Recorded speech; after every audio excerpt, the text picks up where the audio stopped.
Romulus melihat kedatangan pasukan Alba yang kemungkinan sedang mengejar kelompok Remus. Sebagian orang menahan Romulus agar tidak ikut campur. Romulus menganggap jika bangsa Alba dibiarkan, maka tidak akan ada yang namanya kebebasan. Romulus harus menolong saudaranya karena ia percaya masih ada sisi baik di dalam dirinya. Kini Remus beserta pasukannya bersiap menyeberangi sungai. Namun ia keburu diserang prajurit Alba.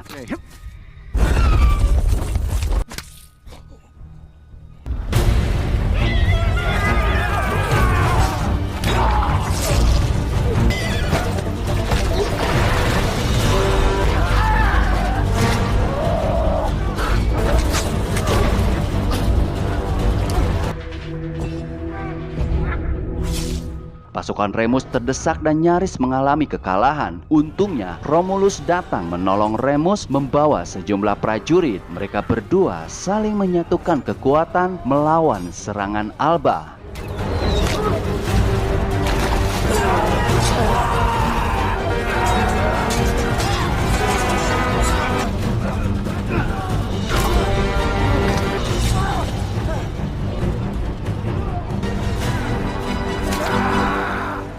Pertempuran akhirnya dapat dimenangkan, namun harus menelan banyak korban.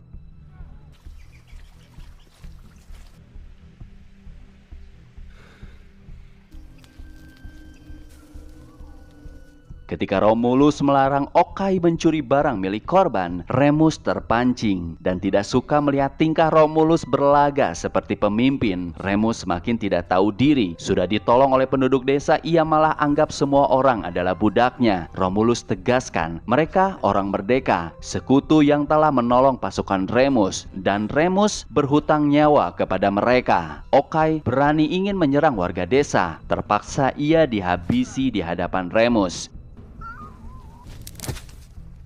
Disinilah Romulus menyadarkan Remus bahwa dialah si pembawa api, dialah raja yang telah dipilih, dan yang harus mati itu sebenarnya Remus yang sudah diramalkan akan terjebak dalam kegelapan. Remus melemah, ia perlahan mundur dan mengajak sisa prajuritnya pergi, namun mereka memilih mengikuti Romulus.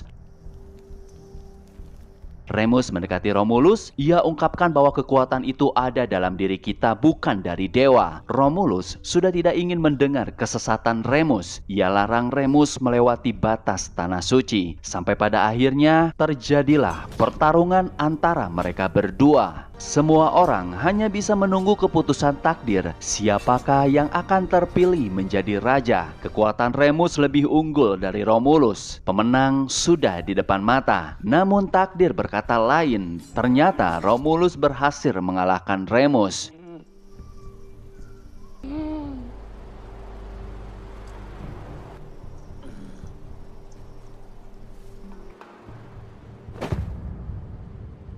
Di ujung kematian Remus, akhirnya ia dapat menerima takdir yang telah digariskan. Mereka berdua akan selalu bersama meskipun salah satu di antara mereka harus mati. Sungai Tiber menjadi saksi atas kematian Remus.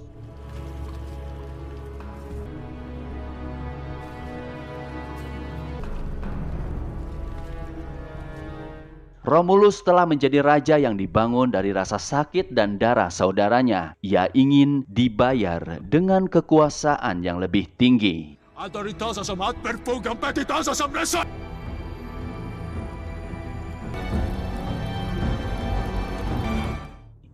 Tahun 753 Roma. Setelah resmi menjadi raja, Romulus mengumpulkan para pengkhianat, orang miskin dan para pembunuh yang terbuang dari kota-kota lain dengan memberikan mereka semua hak istimewa dan mengatakan pada mereka bahwa mereka tidak lagi harus menunjukkan belas kasihan kepada siapapun. Dan itulah akhir dari cerita Romulus dan Remus. Dilema yang dihadapi oleh Remus sebetulnya menjadi sebuah konflik yang sangat menarik. Seberapa jauh manusia harus menerima dan menjawab perintah Tuhan yang bahkan terasa tidak masuk akal bagi logika manusia. Apakah harus mempercayai begitu saja ataukah manusia memiliki hak untuk mempertanyakan bahkan menolak perintah Tuhan? Terima kasih telah menonton. Sampai jumpa di cerita selanjutnya. Wassalam.